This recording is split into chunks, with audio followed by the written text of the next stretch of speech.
ਜਿਹੜਾ ਸਾਡਾ ਅੱਜ ਦਾ ਟੌਪਿਕ ਹੈ ਉਹ ਹੈ ਜੈਨ ਧਰਮ, ਜੈਨਿਜ਼ਮ। ਇੰਡੀਆ ਦੇ ਜਿਹੜੇ ਬਹੁਤ ਪੁਰਾਣੇ ਧਰਮਾਂ ਦੇ ਵਿੱਚੋਂ ਅਸੀਂ ਜਿਹੜਾ ਹੈਗਾ ਇਸ ਨੂੰ ਗਿਣਦੇ ਹਾਂ।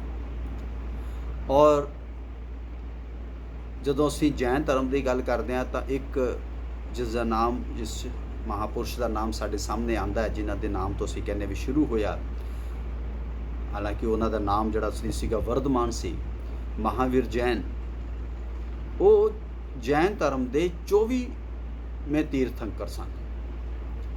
ਤੀਰਥੰਕਰ ਤੋਂ ਭਾਵ ਅਸੀਂ ਇਹ ਲੈ ਸਕਦੇ ਹਾਂ ਕਿ ਜਿਸ ਤਰ੍ਹਾਂ ਅਸੀਂ ਬਾਕੀ ਧਰਮਾਂ ਦੇ ਵਿੱਚ ਅਵਤਾਰ ਪੁਰਸ਼ ਜਾਂ ਮਹਾਪੁਰਸ਼ ਗਿਣ ਲੈਂਦੇ ਹਾਂ ਸੀਰੀਅਲ ਵਾਈਜ਼, ਉੱਦਾਂ ਹੀ ਉਹ 24ਵੇਂ ਤੀਰਥੰਕਰ ਸਨ।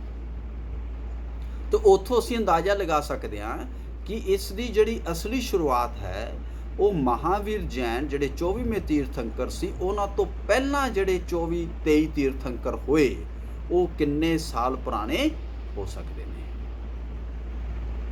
ਔਰ ਜਿਹੜੇ ਇਹਨਾਂ ਤੋਂ ਇਮੀਡੀਏਟਲੀ ਪਹਿਲਾਂ ਸੀਗੇ 23ਵੇਂ ਤੀਰਥੰਕਰ, ਉਹ ਪਾਰਸ਼ਵਨਾਥ ਸੀਗੇ।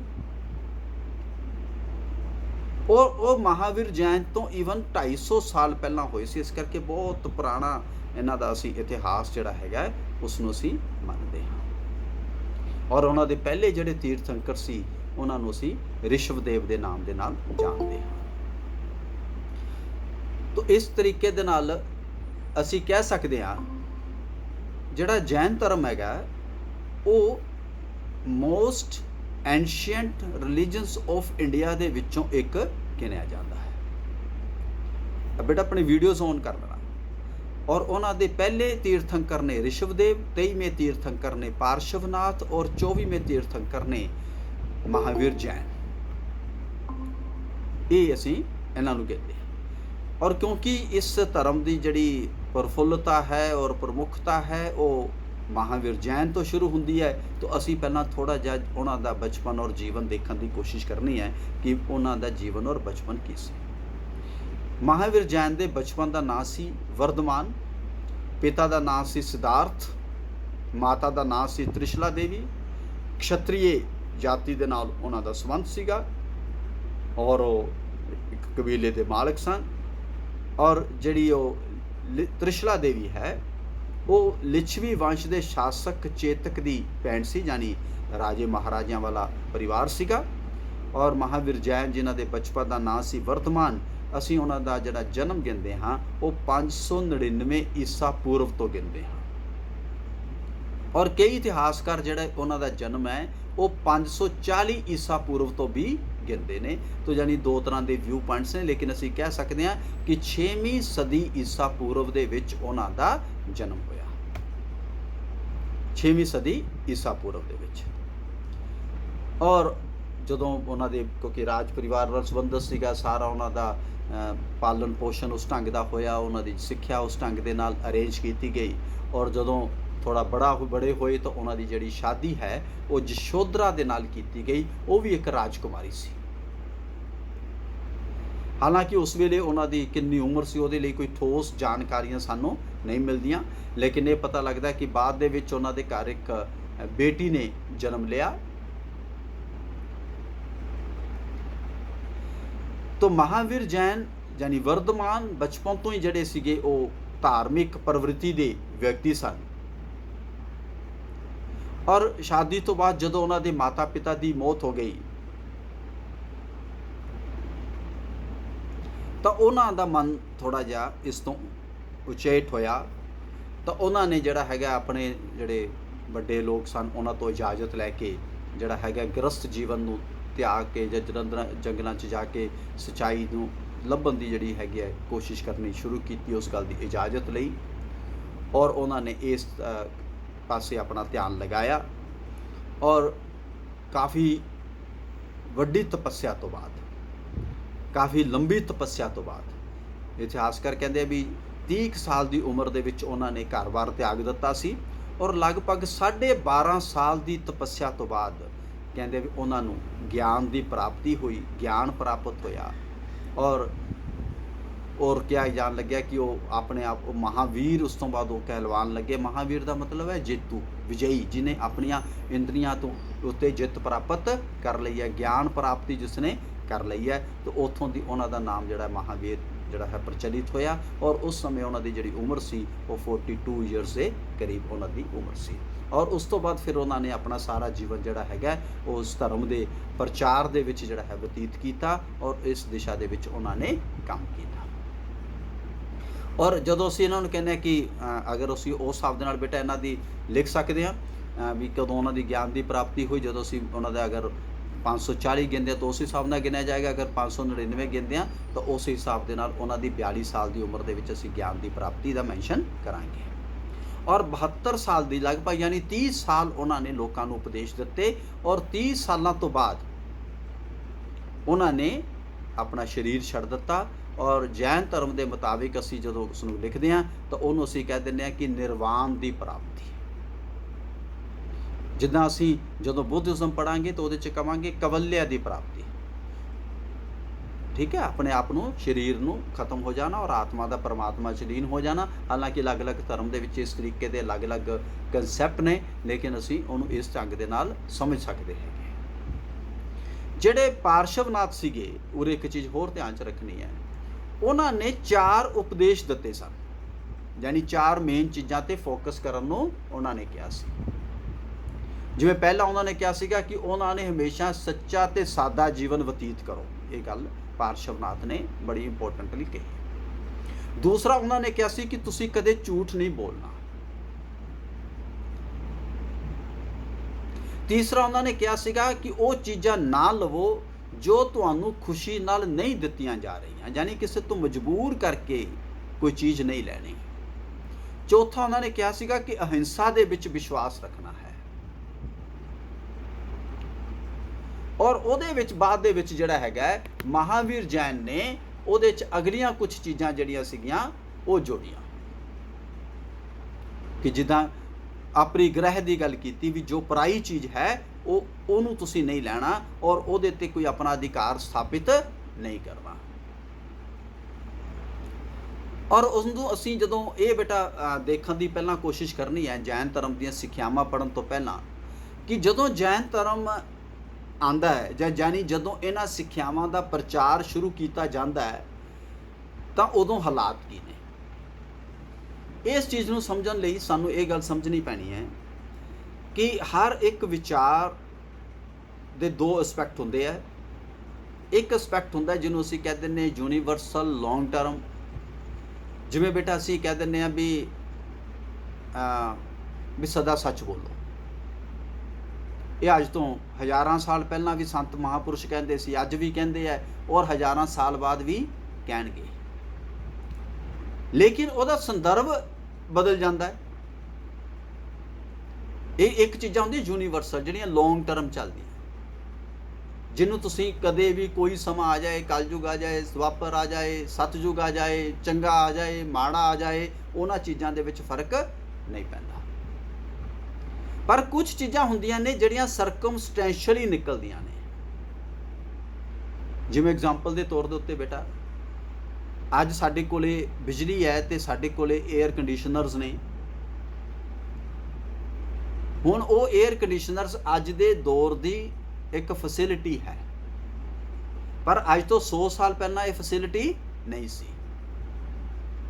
ਔਰ ਹੋ ਸਕਦਾ ਕਿ ਅੱਜ ਤੋਂ 100 ਸਾਲ ਬਾਅਦ ਤੁਹਾਡੇ ਕੋਲੇ ਕੁਝ ਅਜਿਹੀ ਟੈਕਨੀਕ ਆ ਜਾਏ ਕਿ ਤੁਹਾਨੂੰ ਕੋਈ ਬਿਜਲੀ ਦੇ ਨਾਲ ਇਸ ਤਰੀਕੇ ਦੇ ਨਾਲ ਲਗਾਉਣ ਦੀ ਜ਼ਰੂਰਤ ਨਾ ਪਵੇ। ਕੋਈ ਛੋਟਾ ਜਿਹਾ ਇੰਸਟਰੂਮੈਂਟ ਲਗਾਓ, ਉਹ ਤੁਹਾਡੇ ਰੂਮ ਦਾ ਟੈਂਪਰੇਚਰ ਇੱਕਦਮ ਘਟਾ ਦੇਵੇ ਤੇ ਤੁਸੀਂ ਆਪਣੀ ਗਰਮੀ ਤੋਂ ਰਾਹਤ ਮਿਲ ਜਾਏ। ਅੱਜ ਤੋਂ 100 ਸਾਲ ਪਹਿਲਾਂ ਕੋਈ ਇਸ ਗੱਲ ਦਾ ਸੁਪਨਾ ਵੀ ਨਹੀਂ ਸੀ ਲੈ ਸਕਦਾ, ਕੋਈ ਸਾਇੰਟਿਸਟ ਵੀ ਸੁਪਨਾ ਨਹੀਂ ਸੀ ਲੈਂਦਾ ਕਿ ਇਸ ਤਰੀਕੇ ਦਾ ਇੱਕ 에ਅਰ ਕੰਡੀਸ਼ਨਰ ਲੱਗੇਗਾ ਜਿਹੜਾ 45 ਡਿਗਰੀ ਟੈਂਪਰੇਚਰ ਹੁੰਦੇ ਹੋਏ ਵੀ ਤੁਹਾਨੂੰ 18 ਡਿਗਰੀ ਦੀ ਮਹਿਸੂਸ ਕਰਾਏਗਾ। ਨਹੀਂ ਸੀ ਨਾ ਲੈਂਦਾ, ਕਿਉਂਕਿ ਬਿਜਲੀ ਨਹੀਂ ਸੀ ਉਦੋਂ। ਜਦੋਂ ਬਿਜਲੀ ਨਹੀਂ ਸੀ ਅੱਜ ਤੋਂ 150 ਸਾਲ ਪਹਿਲਾਂ, ਤਾਂ ਇਹ ਚੀਜ਼ਾਂ ਕਿੱਥੋਂ ਆਉਣੀਆਂ ਸੀ। ਤੇ 150 ਸਾਲ ਬਾਅਦ ਕਿਹੜੀ ਟੈਕਨੀਕ ਆਏਗੀ, ਕਿਹੜੀ ਟੈਕਨੋਲੋਜੀ ਆਏਗੀ। ਜਿਵੇਂ ਤੁਸੀਂ ਇੱਕ ਦੂਜੀ ਐਗਜ਼ਾਮਪਲ ਦੇਖੋ ਕਿ ਅੱਜ ਤੋਂ 100 ਸਾਲ ਪਹਿਲਾਂ ਕਿਸੇ ਦੇ ਕੋਲੇ ਟੈਲੀਫੋਨ ਨਹੀਂ ਸੀ। ਬੰਦਾ ਕੈਨੇਡਾ ਅਮਰੀਕਾ 'ਚ ਬੈਠਾ ਇੱਕ ਚਿੱਠੀ ਲਿਖਦਾ ਸੀ, ਔਰ ਉਹ ਚਿੱਠੀ 3 ਮਹੀਨੇ ਬਾਅਦ ਜਾ ਕੇ ਹਿੰਦੁਸਤਾਨ ਦੇ ਵਿੱਚ ਪਹੁੰਚਦੀ ਸੀ, ਜੇ ਪਹੁੰਚ ਜਾਏ। ਅਵਲਾ ਤਾਂ ਕਈ ਵਾਰੀ ਪਹੁੰਚਦੀਆਂ ਨਹੀਂ ਸੀ। ਤੇ ਹੁਣ 3 ਮਿੰਟ ਦੇ ਵਿੱਚ, ਤੇ ਫੇਰ ਵੀ ਬੇਟਾ ਉਹ ਤੁਸੀਂ ਉਹੀ ਪੜ੍ਹ ਸਕਦੇ ਸੀ ਜੋ ਉਹਨੇ ਲਿਖਿਆ, ਤੇ ਤੁਹਾਨੂੰ ਨਹੀਂ ਸੀ ਪਤਾ ਹੁੰਦਾ ਕਿ ਉਹ ਉਸ ਵੇਲੇ ਕਿੱਥੇ ਬੈਠਾ ਲਿਖ ਰਿਹਾ, ਰੋ ਰਿਹਾ ਕਿ ਹੱਸ ਰਿਹਾ। ਤੇ ਹੁਣ ਬੇਟਾ ਤੁਸੀਂ 3 ਮਿੰਟ ਦੇ ਵਿੱਚ ਡਾਇਰੈਕਟ ਗੱਲ ਕਰਦੇ ਹੋ। ਆਪਾਂ ਦੇਖੋ ਇੱਥੇ ਬੈਠੇ ਆ, ਲਗਭਗ ਕਿੰਨੇ ਵੱਡੇ ਡਿਸਟੈਂਸ ਤੇ ਬੈਠੇ ਆ, ਲੇਕਿਨ ਅਸੀਂ ਇੱਕ ਦੂਜੇ ਨੂੰ ਦੇਖ ਪਾ ਰਹੇ ਆ ਔਰ ਸਪਸ਼ਟ ਦੇਖ ਪਾ ਰਹੇ ਆ, ਜਿੱਦਾਂ ਆਮਣੇ ਸਾਹਮਣੇ ਬੈਠ ਕੇ ਦੇਖੀਦਾ। ਤੇ ਇਹ ਕਦੇ ਕੋਈ ਕਲਪਨਾ ਕਰ ਸਕਦਾ ਸੀਗਾ? ਜੇ ਤੁਸੀਂ ਅੱਜ ਤੋਂ 200 ਸਾਲ ਪਹਿਲਾਂ, 500 ਸਾਲ ਪਹਿਲਾਂ ਕਿਸੇ ਪਿੰਡ 'ਚ ਜਾ ਕੇ ਇਹ ਚੀਜ਼ ਦੀ ਉਸ ਵੇਲੇ ਕੋਈ ਬੰਦਾ ਕਹਿੰਦਾ ਵੀ ਦੇਖੋ ਜੀ ਐਂ ਗੱਲ ਹੋਊਗੀ, ਐਦਾਂ ਗੱਲ ਕਰਦੇ ਹੁੰਦੇ ਆ ਅਸੀਂ। ਜੇ ਅੱਜ ਵੀ ਤੁਸੀਂ ਕਿਸੇ ਐਸੇ ਪਿੰਡ 'ਚ ਚਲੇ ਜਾਓ ਜਿਹੜਾ 200 ਸਾਲ ਪੁਰਾਣੀ ਜੀਵਨ ਬਤੀਤ ਕਰ ਰਿਹਾ, ਤੁਹਾਨੂੰ ਪਤਾ ਕੀ ਸਮਝੂਗਾ? ਉਹ ਕਹੂਗਾ ਇਹ ਤਾਂ ਈਸ਼ਵਰ ਦਾ ਕੋਈ ਦੇਵਤਾ ਆਇਆ। ਦੇਖੋ ਜੀ ਇਹਦੇ ਸਾਹਮਣੇ ਤਾਂ ਬੰਦਾ ਪ੍ਰਤੱਖ ਰੂਪ 'ਚ ਪ੍ਰੈਜ਼ੈਂਟ ਹੋ ਜਾਂਦਾ, ਕਿਉਂਕਿ ਉਹਨੂੰ ਇਹ ਟੈਕਨੋਲੋਜੀ ਦੀ ਐਡਵਾਂਸਮੈਂਟ, ਇਹਨਾਂ ਚੀਜ਼ਾਂ ਦੀ ਸਮਝ ਨਹੀਂ ਹੋਏਗੀ। ਤਾਂ ਇਸ ਤਰੀਕੇ ਦੇ ਨਾਲ ਅਸੀਂ ਇਹ ਦੇਖਣਾ ਕਿ ਜਦੋਂ ਇੱਕ ਨਵੀਂ ਵਿਚਾਰਧਾਰਾ ਪੈਦਾ ਹੁੰਦੀ ਹੈ ਤਾਂ ਉਹ ਵਿਚਾਰਧਾਰਾ ਆਟੋਮੈਟਿਕਲੀ ਇੱਕ ਬੰਦੇ ਦੇ ਗਿਆਨ ਪ੍ਰਾਪਤੀ ਦੇ ਨਾਲ ਹੀ ਪੈਦਾ ਨਹੀਂ ਹੋ ਜਾਂਦੀ, ਕਿਉਂਕਿ ਗਿਆਨ ਪ੍ਰਾਪਤੀ ਹੋਰਾਂ ਬੰਦਿਆਂ ਨੇ ਵੀ ਨਾਲ ਕੀਤੀ ਹੁੰਦੀ ਹੈ। ਲੇਕਿਨ ਉਸ ਵੇਲੇ ਦੇ ਸਮਾਜ ਵਿੱਚ ਕੁਝ ਐਸੀਆਂ ਚੀਜ਼ਾਂ ਵਾਪਰਨੀਆਂ ਸ਼ੁਰੂ ਹੋ ਜਾਂਦੀਆਂ ਜੋ ਲੋਕਾਂ ਨੂੰ ਠੀਕ ਨਹੀਂ ਲੱਗਦੀਆਂ। ਇਸ ਕਰਕੇ ਲੋਕ ਕਿਸੇ ਇੱਕ ਨਵੀਂ ਚੀਜ਼ ਦੀ ਤਲਾਸ਼ ਵਿੱਚ ਜਾਣਾ ਸ਼ੁਰੂ ਹੋ ਜਾਂਦੇ ਆ ਜੋ ਉਹਨਾਂ ਨੂੰ ਰਾਹਤ ਦੇਵੇ, ਸੁੱਖ ਦੇਵੇ, ਸਕੂਨ ਦੇਵੇ, ਸਾਦਾਪਨ ਦੇਵੇ, ਜਿਹਨੂੰ ਉਹ ਜੀਵਨ 'ਚ ਆਸਾਨੀ ਨਾਲ ਅਡੋਪਟ ਕਰ ਸਕਣ ਔਰ ਉਹ ਲੰਬੇ ਚੌੜੇ ਰੀਤੀ ਰਿਵਾਜਾਂ ਦੇ ਵਿੱਚੋਂ ਦੀ ਫਸਣ ਤੋਂ ਨਿਕਲ ਸਕਣ। ਔਰ ਅਸੀਂ ਰਿਗਵੈਦਿਕ ਕਾਲ ਔਰ ਉੱਤਰਵੈਦਿਕ ਕਾਲ ਪੜ੍ਹਦੇ ਇਹਨਾਂ ਚੀਜ਼ਾਂ ਨੂੰ ਦੇਖਣ ਦੀ ਕੋਸ਼ਿਸ਼ ਕੀਤੀ ਹੈ ਕਿ ਕਿਸ ਤਰੀਕੇ ਦੇ ਨਾਲ ਉਸ ਵੇਲੇ ਧਰਮ ਥੋੜਾ ਜਟਿਲ ਹੁੰਦਾ ਚਲਾ ਗਿਆ, ਰੀਤੀ ਰਿਵਾਜ ਵੱਧਦੇ ਚਲੇ ਗਏ, ਬ੍ਰਾਹਮਣਾਂ ਦਾ ਪ੍ਰਭੁਤਵ ਵੱਧਦਾ ਚਲਾ ਗਿਆ। ਉਰੇ ਬ੍ਰਾਹਮਣਾਂ ਦਾ ਮਤਲਬ ਕੋਈ ਬ੍ਰਾਹਮਣ ਜਾਤੀ ਨਹੀਂ ਹੈ, ਬ੍ਰਾਹਮਣ ਦਾ ਮਤਲਬ ਹੈ ਪੁਰੋਹਿਤਵਾਦ ਵੱਧਦਾ ਚਲਾ ਗਿਆ। ਜਿਹਦੇ ਕੋਲੇ ਧਾਰਮਿਕ ਕੰਮਾਂ ਦੀ ਬਾਗਡੋਰ ਸੀ, ਉਹਨਾਂ ਦੀ ਪਕੜ ਜਿਹੜੀ ਹੈ ਉਹ ਵੱਧਦੀ ਚਲੀ ਗਈ। ਔਰ ਉਸ ਬਾਗਡੋਰ ਤੋਂ ਨਿਕਲੇਗਾ ਕੌਣ? ਜਿਹੜਾ ਉੱਪਰਲੀ ਜਾਤੀ 'ਚ ਹੈਗਾ, ਜਿਹੜਾ ਸક્ષਮ ਹੈਗਾ। ਧਰਮ ਜਦੋਂ ਇਸ ਤਰੀਕੇ ਦੇ ਨਾਲ ਮੋਨੋਪੋਲੀ ਬਣ ਜਾਂਦਾ ਤਾਂ ਖਰਚੀਲਾ ਹੋ ਜਾਂਦਾ ਹੈ। ਤੁਸੀਂ ਅੱਜ ਕੱਲ੍ਹ ਵੀ ਦੇਖੋ, ਚਾਹੇ ਕਿਸੇ ਧਰਮ 'ਚ ਚਲੇ ਜਾਓ, ਜਦੋਂ ਉਸ ਧਰਮ ਦੇ ਪੁਰੋਹਿਤਵਾਦ ਦੇ ਵਿੱਚ ਤੁਸੀਂ ਜਾਂਦੇ ਹੋ ਤਾਂ ਪੈਸੇ ਖਰਚ ਹੁੰਦੇ ਹੀ ਹੁੰਦੇ ਆ, ਫ੍ਰੀ ਨਹੀਂ ਹੁੰਦਾ। ਚਾਹੇ ਉਹ ਮੰਦਿਰ 'ਚ ਬੈਠਾ ਪੁਜਾਰੀ ਹੈ, ਚਾਹੇ ਉਹ ਗੁਰਦੁਆਰੇ 'ਚ ਬੈਠਾ ਗ੍ਰੰਥੀ ਹੈ, ਜਾਂ ਕਿਸੇ ਹੋਰ ਧਰਮ 'ਚ ਬੈਠਾ ਕੋਈ ਪਾਦਰੀ ਜਾਂ ਮੌਲਵੀ ਹੈ। ਕਿਉਂਕਿ ਜਦੋਂ ਤੁਸੀਂ ਉਹਦੇ ਕੋਲੋਂ ਕੋਈ ਸੇਵਾਵਾਂ ਲੈਣੀਆਂ ਤਾਂ ਉਹਨਾਂ ਸੇਵਾਵਾਂ ਦੇ ਬਦਲੇ ਤੁਹਾਨੂੰ ਕੁਝ ਸ਼ਰਧਾ ਪੂਰਵਕ, ਚਾਹੁੰਦੇ ਹੋਏ ਜਾਂ ਨਾ ਚਾਹੁੰਦੇ ਹੋਏ, ਕੁਝ ਭੇਂਟ ਦੇਣੀ ਪੈਣੀ ਹੈ। ਪਰ ਜੇ ਉਹੀ ਕੰਮ ਤੁਸੀਂ ਕਰ ਲਓ, ਮੰਨ ਲਓ ਮੈਂ ਕਿਸੇ ਮੰਦਿਰ 'ਚ ਜਾਣਾ ਤੇ ਮੈਂ ਕਹਿੰਦਾ ਜੀ ਮੈਂ ਆਰਤੀ ਕਰਾਣੀ ਹੈ ਤੇ 50 ਰੁਪਏ 100 ਰੁਪਏ ਮੈਨੂੰ ਦੇਣੇ ਪੈਣੇ ਹੈ, ਚਾਹੇ ਨਾ ਵੀ ਮੰਗਣ ਤਾਂ ਵੀ ਚੜਾਊਂਗਾ। ਪਰ ਜੇ ਮੈਂ ਆਪ ਕਰਾਂ ਤਾਂ ਨਹੀਂ ਲੱਗਣੇ। ਜੇ ਮੈਂ ਅਰਦਾਸ ਕਹੂੰਗਾ ਤਾਂ ਦੇਣੇ ਪੈਣੇ, ਪਰ ਜੇ ਮੈਂ ਆਪ ਕਰ ਲਊਂਗਾ ਤਾਂ ਨਹੀਂ ਦੇਣੇ ਪੈਣੇ। ਤਾਂ ਜਦੋਂ ਮੈਨੂੰ ਕਰਨੀ ਨਹੀਂ ਆਉਂਦੀ ਤਾਂ ਫਿਰ ਮੈਂ ਆਟੋਮੈਟਿਕਲੀ ਡਿਪੈਂਡ ਕਰੂੰਗਾ ਕਿ ਦੂਜਾ ਕਰੇ। ਤੇ ਆਂਦੀ ਕਦੋਂ ਨਹੀਂ ਹੁੰਦੀ? ਜਦੋਂ ਅਸੀਂ ਉਸ ਤੋਂ ਦੂਰ ਹੋ ਜਾਂਦੇ ਆ, ਉਸ ਨੂੰ ਭਾਸ਼ਾ ਵਜੋਂ ਦੂਰ ਹੋ ਜਾਂਦੇ ਆ, ਸਮਝਣ ਵਜੋਂ ਦੂਰ ਹੋ ਜਾਂਦੇ ਆ, ਬੋਲੀ ਵਜੋਂ ਦੂਰ ਹੋ ਜਾਂਦੇ ਆ, ਜਾਂ ਕਿਸੇ ਹੋਰ ਢੰਗ ਦੇ ਨਾਲ ਦੂਰ ਹੋ ਜਾਂਦੇ ਆ, ਜਾਂ ਇਹ ਡਰਦੇ ਹੋਏ ਨਹੀਂ ਕਰਦੇ ਕਿ ਮੇਰੇ ਤੋਂ ਗਲਤੀ ਨਾ ਹੋ ਜਾਏ। ਕਿਉਂਕਿ ਧਰਮ ਦਾ ਡਰ ਸਾਡੇ ਉੱਤੇ ਇੰਨਾ ਕੁ ਵਸ ਜਾਂਦਾ ਹੈ ਕਿ ਇਹ ਇੱਦਾਂ ਹੀ ਕਰਨਾ ਹੈ, ਜੇ ਇੱਦਾਂ ਨਹੀਂ ਇੱਦਾਂ ਕਰ ਲਿਆ ਤਾਂ ਤੁਹਾਡਾ ਸਾਰਾ ਕੰਮ ਖਰਾਬ ਹੋ ਜਾਣਾ ਹੈ, ਇਹ ਧਰਮ ਦੇ ਅਨੁਸਾਰ ਨਹੀਂ ਹੋਣਾ। ਸਾਡਾ ਉਹ ਡਰ ਸਾਡੇ ਮਨ 'ਚ ਇੰਨਾ ਕੁ ਆ ਜਾਂਦਾ ਹੈ ਕਿ ਅਸੀਂ ਫਿਰ ਉਸ ਤੋਂ ਕਹਿੰਦੇ ਹਾਂ ਵੀ ਭਾਈ ਤੂੰ ਹੀ ਕਰਾ ਦੇ, ਪੈਸੇ ਲੈ ਲੈ ਤੇ ਕੰਮ ਖਤਮ ਕਰ। ਇਹ ਸਾਰੀਆਂ ਚੀਜ਼ਾਂ ਚੱਲਦੀਆਂ ਤਾਂ ਧਰਮ ਖਰਚੀਲਾ ਹੋ ਜਾਂਦਾ ਹੈ। ਔਰ ਜਦੋਂ ਖਰਚੀਲਾ ਹੋ ਜਾਂਦਾ ਤੇ ਤੁਹਾਨੂੰ ਤਕਲੀਫ ਦਿੰਦਾ ਹੈ, ਫਿਰ ਹੌਲੀ ਹੌਲੀ ਕਈ ਪੀੜ੍ਹੀਆਂ ਤੋਂ ਬਾਅਦ ਤੁਸੀਂ ਸੋਚਦੇ ਹੋ ਕਿ ਇਹਦੇ ਵਿੱਚੋਂ ਕੋਈ ਮੈਂ ਸਿੰਪਲ ਸਾਦਾ ਰਾਸਤਾ ਕੱਢਾਂ, ਔਰ ਵਿੱਚੋਂ ਨਿਕਲਦੇ ਆ ਨਵੀਆਂ ਫਿਲੋਸਫੀਜ਼ ਨਿਕਲਦੀਆਂ ਨੇ। ਤੀਸਰਾ, ਤੁਹਾਡਾ ਵਿਸ਼ਵਾਸ ਉਦੋਂ ਉੱਠ ਜਾਂਦਾ ਹੈ ਜਦੋਂ ਤੁਸੀਂ ਧਾਰਮਿਕ ਸਥਾਨ ਤੇ ਕਿਸੇ ਧਾਰਮਿਕ ਵਿਅਕਤੀ ਨੂੰ ਮਿਲਣ ਲਈ ਜਾਂਦੇ ਹੋ ਔਰ ਉਹ ਧਾਰਮਿਕ ਵਿਅਕਤੀ ਦਾ ਆਪਣਾ ਪਤਨ ਹੋਇਆ ਹੁੰਦਾ ਹੈ, ਉਹ ਧਾਰਮਿਕ ਤੌਰ ਦੇ ਉੱਤੇ ਵਿਚਰ ਹੀ ਨਹੀਂ ਰਿਹਾ ਹੁੰਦਾ, ਉਹ ਉਹਨੇ ਚੰਗੇ ਸੁਚੱਜੇ ਢੰਗ ਨਾਲ ਜੀ ਨਹੀਂ ਰਿਹਾ ਹੁੰਦਾ, ਤਾਂ ਤੁਹਾਡਾ ਵਿਸ਼ਵਾਸ ਟੁੱਟ ਜਾਂਦਾ ਵੀ ਅਸੀਂ ਤਾਂ ਇੰਨੇ ਵਿਸ਼ਵਾਸ ਨਾਲ ਆਉਂਦੇ ਤੇ ਇਹ ਬੰਦੇ ਵਿੱਚ ਬੈਠ ਕੇ ਇਹ ਕੰਮ ਕਰੀ ਜਾਂਦੇ ਆ। ਉਹ ਵੀ ਤੁਹਾਨੂੰ ਸ਼ੇਕ ਕਰਦਾ ਹੈ।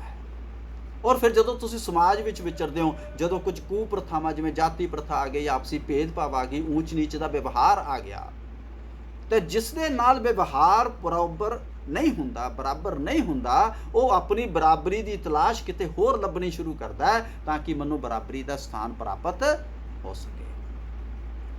ਔਰ ਇਹਦੇ ਵਿੱਚ ਤੁਸੀਂ ਛੂਤ ਛਾਤ ਦੀ ਗੱਲ ਵੀ ਕਰ ਸਕਦੇ ਹੋ, ਹੋਰ ਤਰ੍ਹਾਂ ਦੇ ਜਿਹੜੇ ਰੀਤੀ ਰਿਵਾਜ ਨੇ ਬੇਟਾ ਤੁਸੀਂ ਉਹਨਾਂ ਦੀ ਗੱਲ ਵੀ ਕਰ ਸਕਦੇ ਹੋ। ਇਹਨਾਂ ਸਾਰੀਆਂ ਚੀਜ਼ਾਂ ਦੇ ਨਾਲ ਵਿਅਕਤੀ ਦਾ ਮਨ ਉਸ ਵਿਚਾਰਧਾਰਾ ਤੋਂ ਦੂਰ ਹੋਣਾ ਸ਼ੁਰੂ ਹੋ ਜਾਂਦਾ ਹੈ। ਫਿਰ ਉਸ ਨੂੰ ਜਦੋਂ ਕੋਈ ਨਵੀਂ ਵਿਚਾਰਧਾਰਾ ਜਿਹੜੀ ਸਿੰਪਲ ਹੈ, ਸਾਦਾ ਹੈ, ਸੁਚੱਜੇ ਵਿਅਕਤੀ ਦੁਆਰਾ ਹੈ, ਬਿਲਕੁਲ ਪਵਿੱਤਰ ਆਤਮਾ ਦੀ ਤਰ੍ਹਾਂ ਜਿਹੜੇ ਲੋਕ ਵਿਚਰਦੇ ਨੇ, ਜਿੱਦਾਂ ਮਹਾਵੀਰ ਜੈਨ ਆ, ਜਿਵੇਂ ਅਸੀਂ ਮਾਡਰਨ ਟਾਈਮਸ ਦੇ ਵਿੱਚ ਜਿਹੜੇ ਮੱਧਕਾਲੀਨ ਯੁੱਗ ਤੋਂ ਬਾਅਦ ਗੁਰੂ ਨਾਨਕ ਦੀ ਐਗਜ਼ਾਮਪਲ ਦਿੰਦੇ ਹੈਗੇ ਆ, ਤਾਂ ਲੋਕ ਫਿਰ ਉਹਨਾਂ ਦੀ ਤਰਫ ਆਕਰਸ਼ਿਤ ਹੋ ਜਾਂਦੇ ਆ, ਉਹਨਾਂ ਨੂੰ ਫੋਲੋ ਕਰਨ ਲੱਗ ਜਾਂਦੇ ਆ ਵੀ ਇਹ ਸਾਨੂੰ ਸਿੰਪਲ ਤੇ ਸਾਦਾ ਢੰਗ ਦਿੱਤਾ ਜਾ ਰਿਹਾ।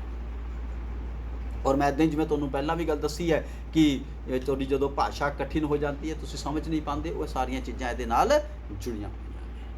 ਔਰ ਫਿਰ ਜਦੋਂ ਜਿਹੜਾ ਵਿਅਕਤੀ ਤੁਹਾਨੂੰ ਉਹ ਸਾਰੀਆਂ ਚੀਜ਼ਾਂ ਸਮਝਾ ਰਿਹਾ ਹੁੰਦਾ ਹੈ, ਉਹਦਾ ਆਪਣਾ ਜੀਵਨ ਬੜਾ ਉੱਚਾ ਤੇ ਸੁਚੱਜਾ ਹੁੰਦਾ ਹੈ, ਬੋਲੀ ਸਾਦਾ ਹੁੰਦੀ ਹੈ, ਮਿਠਾਸ ਭਰੀ ਹੁੰਦੀ ਹੈ, ਤੁਹਾਨੂੰ ਸਮਝ ਆ ਰਹੀ ਹੁੰਦੀ ਹੈ, ਤਾਂ ਤੁਸੀਂ ਨੈਚੁਰਲੀ ਹੈ ਕਿ ਤੁਹਾਡਾ ਵਿਸ਼ਵਾਸ, ਫੇਥ ਉਹਦੇ ਵਿੱਚ ਬਣ ਜਾਂਦਾ ਹੈ। ਜਦੋਂ ਫੇਥ ਬਣ ਜਾਂਦਾ ਹੈ ਔਰ ਜਦੋਂ ਤੁਸੀਂ ਫੇਥ ਬਣਾ ਲੈਂਦੇ ਹੋ, ਫਿਰ ਤੁਸੀਂ ਉਸੇ ਰਾਹ ਨੂੰ ਫੋਲੋ ਕਰਨਾ ਸ਼ੁਰੂ ਕਰ ਦਿੰਦੇ ਹੋ। ਫਿਰ ਤੁਹਾਡੇ ਮਨ 'ਚ ਜਿਹੜੇ ਉਹ ਡਿਫਰੈਂਟ ਜਿਹੜੀ ਟਕਰਾਵ ਚੱਲ ਰਿਹਾ ਹੁੰਦਾ ਹੈ ਉਹ ਟੁੱਟ ਜਾਂਦਾ ਹੈ। Then you start following the line.